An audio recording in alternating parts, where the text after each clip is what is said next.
सौभाग्य कोहिनूर श्रीमान संजय जैन, श्रीमती ममता जैन परिवार, ग्रेटर कैलाश, दिल्ली। सौभाग्य भक्त श्रीमान विजेंद्र जैन, श्रीमती निर्मल जैन परिवार, गुरुग्राम। सौभाग्य भक्त श्री मनीष गोधा, श्रीमती सपना गोधा, गोधा एस्टेट परिवार, इंदौर। सौभाग्य भक्त श्रीमती कुंती देवी जैन, श्री राजीव जैन, श्रीमती मीनाक्षी जैन, कावेरी जैन, उदय जैन, सिविल लाइंस परिवार, दिल्ली। सौभाग्य भक्त Shri Amit Jain, CA, Shrimati Anshul Jain, Anshika Jain, Anuttar Jain, green park परिवार, दिल्ली। महानुभाव, हम कहीं जब किसी मेहमान के यहाँ जाते हैं तो कुछ ना कुछ वस्तु लेकर, भेंट लेकर जाते हैं। हम भेंट लेकर इसलिए जाते हैं, भेंट लेकर क्यों जाते हैं? आपने कभी विचार किया? ऐसा नहीं है कि उस व्यक्ति के पास में कोई वस्तु की कमी है, और ऐसा भी नहीं है कि उस व्यक्ति को आप कोई वस्तु नहीं दोगे तो उसके घर में उसकी प्राप्ति नहीं होगी। लेकिन हम भेंट लेकर क्यों जाते हैं?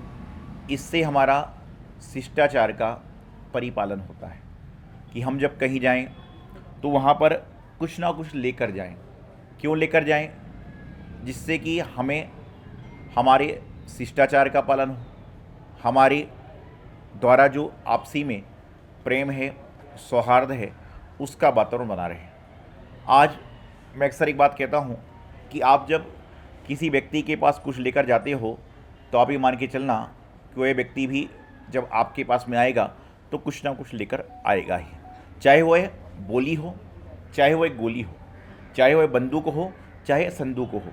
यदि आप किसी को बैग भर के देते हो तो लौट के वो आपको संदूक भर के दिया करता है, और यदि आप किसी को गोली से मारते हो तो वह आपको गोली से मारने की फिराक में रहता है। ये संसार का नियम है। आप यदि संसार में यदि कहते हैं, यदि आप किसी व्यक्ति को नमकीन लेकर देकर जाओगे भोजन करने के लिए, तो अगली बार आप मिठाई की तैयारी रखिए कि वह आपके पास में मिठाई का डिब्बा लेकर जरूर आएगा। लेकिन यदि रास्ते चलते किसी व्यक्ति से आपने अनर्गल बात करने का प्रयास किया तो निश्चित रूप से समझ के चलना कि अगली बार जब आप रास्ते से गुजर रहे हो तो आपको कोई पत्थर पड़ जाए तो कोई बड़े आश्चर्य की बात नहीं है। आप कहते हैं ना, टिट फॉर टैट, कि जैसे को तैसे का ज़माना है। लेकिन जैसे को तैसे का ज़माना है, हम तो अपने आप को बदल सकते हैं, हम तो अपनी क्रियाओं को बदल सकते हैं, हम तो अपने कार्यकलाप को बदल सकते हैं। तो ये शिष्टाचार का परिपालन होता है कि हम कहीं पर जा रहे हैं, मेहमान के पास जा रहे हैं, मंदिर में जा रहे हैं, अन्य जगहों पर जा रहे हैं। पिछले प्रवचन में भी मैंने बताया था कि मंदिर हमें खाली हाथ क्यों नहीं जाना चाहिए, कहाँ कहाँ पर हमें खाली हाथ नहीं जाना चाहिए।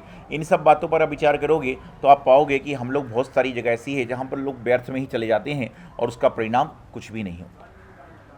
मेहमान आपकी मिठाई का भूखा नहीं है। आपके घर में लोग मेहमान बन के आते हैं, आपके पास मिठाई लेकर आते हैं, तो क्या आपके घर में मिठाई की कमी है? आपके घर में नमकीन की कमी है?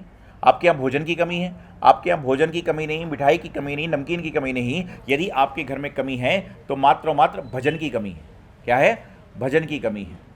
कैसा है कि यदि आप भोजन करने जा रहे हो तो चल जाएगा, लेकिन आप भजन करने साथ में जा रहे हो तो बिल्कुल और ज़्यादा चलेगा, क्योंकि भोजन के बाद में भजन।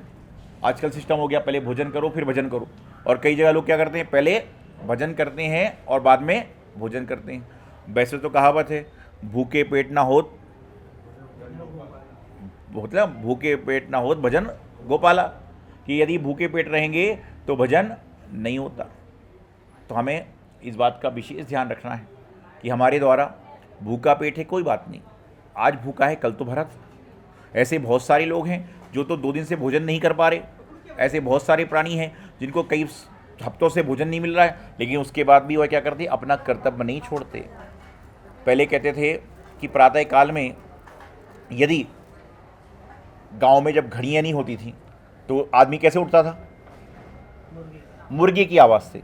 हो सकता है कि मुर्गे ने 2 दिन से भोजन नहीं भी किया हो, लेकिन वह प्रातःकाल मुर्गा बाग देना नहीं छोड़ता था। गाय को यदि घास खाने को ना मिले, गाय को चारा खाने को ना मिले, गाय को पानी पीने को ना मिले, उसके बाद भी प्रातःकाल जब हो जाता है ग्वाला तो गाय दूध देती कि नहीं देती? देती है। कम देगी लेकिन देगी। तो जब आपने सोचिए जानवर अपना स्वभाव नहीं छोड़ते तो हम अपना स्वभाव क्यों छोड़ें? हमारा भी तो अपना स्वभाव है, मनुष्य का भी तो अपना स्वभाव है। हमारा मनुष्य, और हम तो मनुष्य में संगी हैं, सैनी हैं, समझदार हैं, जैन कुल में जन्म लिया है। जब त्रियंच अपना स्वभाव नहीं छोड़ता है तो इंसान अपना स्वभाव क्यों बदल रहा है? विचार जरूर करें। तो शिष्टाचार का परिपालन होता है, उससे हमारे वात्सल्य बढ़ता है, उससे हमारा प्रेम बढ़ता है, उससे हमारा आपस में भाईचारा बढ़ता है और उससे अन्य अन्य शारीरिक क्रियाएं होती हैं। अभी कुछ दिनों पहले कौन सा त्यौहार गया था? होली का। और अब कौन सा आने वाला है? अभी होली का त्यौहार गया था और अब महावीर जयंती आने वाली है, आदिनाथ जन्म कलश महोत्सव या रामनवमी आने वाली है, हनुमान जयंती आने वाली है। विचार करना, वैसे तो साल में नए साल 3 बार आते हैं। जैन धर्म के अनुसार दिवाली के बाद जो कार्तिक में होता है वह, हिंदू धर्म में गुड़ी पाड़वा जो आने वाला है, और जिस कैलेंडर में हम लोग रह रहे हैं उसमें 1 जनवरी को। इस तरह 3 तरह से नया साल आया करता है। तो गुड़ी पाड़वा आ रहा है। अभी मैं आज रास्ते में जब चल रहा था प्रातःकाल, तो एक जगह झंडा लगा था, उस पर लिखा था जय श्री राम। तो मैंने देखा वहाँ लिखा है जय श्री राम, तो एक आदमी ने बोला जय श्री राम, तो सामने वाले ने क्या बोला? जय जय राम। विचारनीय बात है कि यदि एक बार व्यक्ति एक बार राम का नाम लेता है तो सामने बार बार 2-2 बार जय जय राम की नाम करता है। तो मैं आपको बताना ये चाह रहा था कि जब मैं चल रहा था तो मैंने झंडा देखा, उस पर लिखा था जय श्री राम। तो मेरे दिमाग में आया कि कहीं ना कहीं हिंदू धर्म के हिसाब से, अन्य धर्म के हिसाब से जो गुड़ी पाड़वा से नए साल प्रारंभ होता है, उसके बाद सारे तीर्थंकरों का, हमारे राम भगवान भी हमारे मोक्ष गए मांगी तुंगी से, हनुमान जी मोक्ष गए हैं, महावीर भगवान भी मोक्षगामी हैं, आदिनाथ भगवान भी मोक्षगामी, सभी लोग मोक्षगामी मतलब जा चुके हैं। तो वहाँ पर जब जाकर मैंने देखा कि जय श्री राम के नारे लगा रहे थे, तो मुझे दिमाग में आया कि जब होली का त्यौहार चलता है, क्योंकि देखिए सबसे पहला त्यौहार होली का ही आता है बड़ा, दिवाली के बाद में कोई त्यौहार होली का आता है, फिर दिवाली तक छोटे छोटे त्यौहार, बड़े बड़े त्यौहार आते रहते हैं। तो होली का त्यौहार आता है, उसके बाद में क्या होता है? राम जयंती, हनुमान जयंती, महावीर जयंती, आदिनाथ जयंती आती है। यानी कहना चाहिए कि आदि से लेकर महावीर तक जयंती का क्रम आ जाया करता है। तो मैंने सोचा होली का त्यौहार पहले क्यों रखा? तो मुझे मालूम समझ में आया कि जब आपके मंदिर में कोई व्यक्ति आता है तो सबसे पहले चंदन लगाता है, और चंदन लगाने के बाद जब मंदिर में जाता है तो वहाँ पर लोग उसको प्रसाद देते हैं। कब देते हैं? जब वो मंदिर में चंदन लगाकर आ जाता है, उसके बाद उसको प्रसाद मिलता है। तो उसी प्रकार से जो होली का त्यौहार है वह रंग गुलाल लगाने का त्यौहार है, कि जब वह अपने मस्तक पर रंग लगा लेता है, अपने चेहरे पर रंग लगा लेता है, अपने गालों पर गुलाल के माध्यम से एक तिलक लगा देता है, और उसके बाद उसको मुँह मीठा खाने को मिला करता है। क्योंकि पहले गुड़ी पड़वा आएगा, उसके पहले आदिनाथ जन्म कलश महोत्सव आया, उसके बाद में रामनवमी आएगी, हनुमान जयंती आएगी, महावीर जयंती आएगी, सुमदीनाथ भगवान का मोक्षलक आएगा, अरहनाथ अनंतनाथ भगवान का मोक्षलक आएगा। तो ये सब चीज़ें क्या होती कि होली का जो त्यौहार होता है वह सारे गिले शिकवे को भूलने का त्यौहार होता है। जैसे पानी जो होता है वह किस रंग का होता है?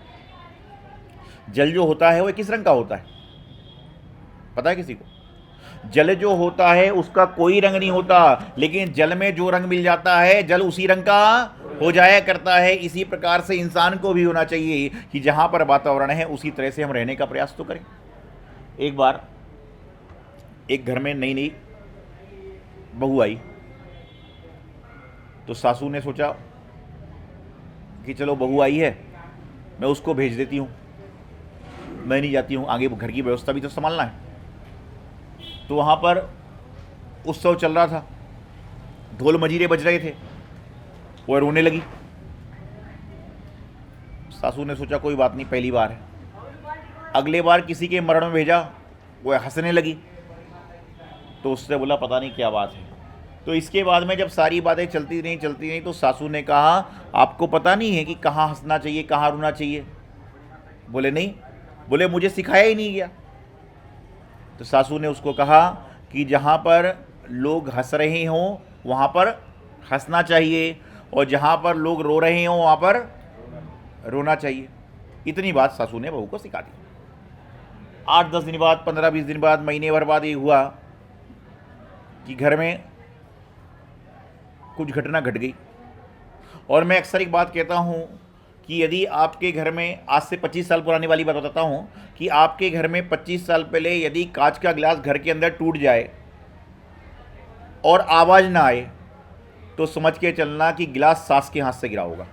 25 साल पुरानी बात बता रहा हूँ कि कांच का गिलास गिर जाए, टूट जाए और आवाज़ ना आए, मतलब समझ के चलना कि सास के हाथ से गिरा है। और कांच का गिलास गिर जाए, टूट जाए और आवाज़ आने लग जाए, मतलब समझ जाना बहू के हिसाब से। समझदार ये बात लगी 25 साल पुरानी है, आज मत करना नहीं तो झगड़ा हो जाएगा। गिलास ही नहीं मिलेगा पानी पीने के अगले बार। तो मैं बता रहा था कि अंदर क्या हुआ कि जब कुछ झगड़ा झंझट हो गया तो सास रो रही थी और सारे लोग हंस रहे थे। तो बहू को सास ने क्या कहा था कि जब लोग ज़्यादा हंस रहे हो तो हंसना, तो बहू भी ठेठका के हंस के ताली बजा बजा के हंसने लगी। तो सासू ने आओ दिखाना था, उसको पीट दिया। इसलिए कहते हैं कि आपको इंसान सिखाने का प्रयास करता है, लेकिन कुछ वस्तु ऐसी होती है जो हमें खुद से भी सीखना पड़ती हैं। खुद वस्तु ऐसी होती हैं जो हमें खुद से भी जानने का प्रयास करना पड़ता है। तो पानी कैसा रंग में होता है? पानी का कोई रंग नहीं है। जैसे आप रंग में डालो हरा हो जाएगा, पीला हो जाएगा, लाल हो जाएगा, नीला हो जाएगा। और पानी सात्विक रंग में होता है। और पानी का जो वास्तविक रंग होता है उसमें आप अपने दर्पण बद चेहरे को देख सकते हैं। नदी में पानी होता ना, आप उसमें झुको तो आपको चेहरा दिखेगा। क्यों? क्योंकि पानी का स्वभाव जो है निर्मल है, शीतल है, साफ है। लेकिन जब हम उसमें मिलावट करते हैं तो उसमें पानी का रंग बेरंग हो जाया करता है। उसी प्रकार से जो इंसान का स्वभाव कैसा है? सज्जनता की दुर्जनता। और सज्जन किसे कहते हैं? जब संस्कृत में संधि विच्छेद करते सत प्लस जन, सज्जन ऐसे बनता है। तो सज्जन का स्वभाव कैसा होता है? कैसा होता है बताइए? सज्जन का स्वभाव क्या होता है? सज्जन का स्वभाव यही होता है कि जो सत्पुरुषों की संगति में रहता है, सद आचरण करता है, सदवचन बोलता है और सद कार्य करता है, वह सज्जन कहलाता है। आज मान के चलिए कोई सज्जन पुरुष है लेकिन वह दुर्वाणी बोल रहा है, तो आप क्या बोलोगे उसको? भाई आप जो देखोगे वही बोलोगे। जैसे आप हमारे दर्शन करने आए, आपने देखा महाराज जी आहार ले रहे थे, तो आप क्या बोलोगे? मैंने जब महाराज जी के दर्शन किए, जब महाराज जी क्या कर रहे थे? आहार ले रहे थे। और ये भाई आए, इन्होंने देखा कि जब महाराज जी के दर्शन का जब प्रवचन चला, तो क्या बोलेंगे? हम जब आए जब सत्संग चल रहा था। और एक बार कोई व्यक्ति आया जब महाराज जी ध्यान कर रहे थे, तो वह क्या बोलेगा? ध्यान कर रहे थे। अर्थात महाराज जी तो वही हैं, लेकिन जिस व्यक्ति ने जैसी जैसी अवस्था में देखा था वह वैसे वैसे उनको कह रहा था कि दर्शन में कर रहा था। तो सज्जन व्यक्ति तो सज्जन है, लेकिन जब वह सज्जन के विपरीत कार्य करता है तो लोग उसको कहते हैं कि यह सज्जन नहीं अपितु दुर्जन की श्रेणी में आ गया। तो हमेशा ध्यान रखिए, जो हम लोग हैं, हम लोग क्या हैं? सज्जन है कि दुर्जन? सज्जन है। तो जब आपके मन में विकार भाव आए तो आप सोचना कि हे भगवान मैं दुर्जन बन रहा हूँ, तो उस समय तुरंत आपको दुर्जनता के भाव समाप्त हो जाएंगे, सज्जनता के भाव आपके जीवन में आने लग जाएंगे। तो हमेशा अपने आप में यही ध्यान रखें कि हमें क्या करना है, क्यों करना है, करने के बाद इसका फल क्या होगा, ये आप ध्यान रखोगे तो आपका कल्याण स्वयमेव हो जाएगा। एक बार हमारे गुरुदेव आचार्य सिद्धांत सागर जी महाराज बता रहे थे, जब हम संघ में थे, स्वाध्याय पढ़ा रहे थे, हम लोगों को बता रहे थे। तो मैंने उनसे पूछा, संतों ने उनसे पूछा कि महाराज जी हम ध्यान करते हैं, हल्ला होता है, जैसे भी अब बैठे हल्ला हो रहा है, सबका दिमाग वहाँ जाता है, इंसान तो है ही, तो क्या करें? हम लोग रास्ते में चलते हैं, लोग बोलते हैं, ये कुछ कुछ बोलते हैं, क्या करें? कई बार लोग अपशब्द बोलते हैं, क्या करें? तो गुरुदेव ने एक बात कही कि कोई कुछ भी कहे सुने हमको क्या लेना देना, कोई कुछ भी कहे सुने हमको क्या लेना देना, और जो अपने में रम गया उसको दुनिया से क्या लेना।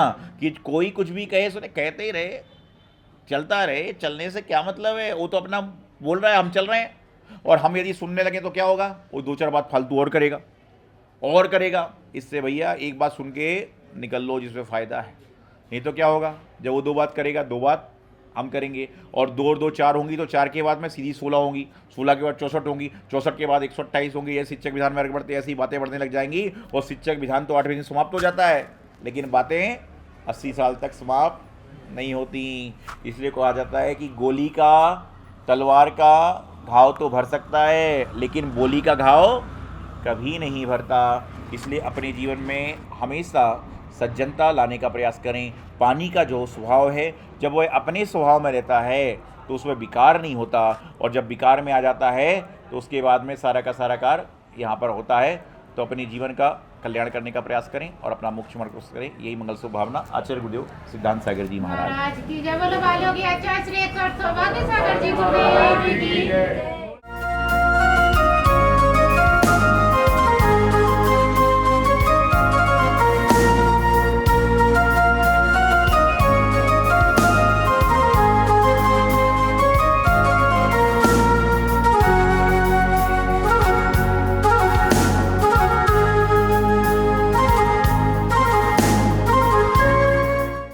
सौभाग्य कोहिनूर श्रीमान संजय जैन श्रीमती ममता जैन परिवार ग्रेटर कैलाश दिल्ली। सौभाग्य भक्त श्रीमान विजेंद्र जैन श्रीमती निर्मल जैन परिवार गुरुग्राम।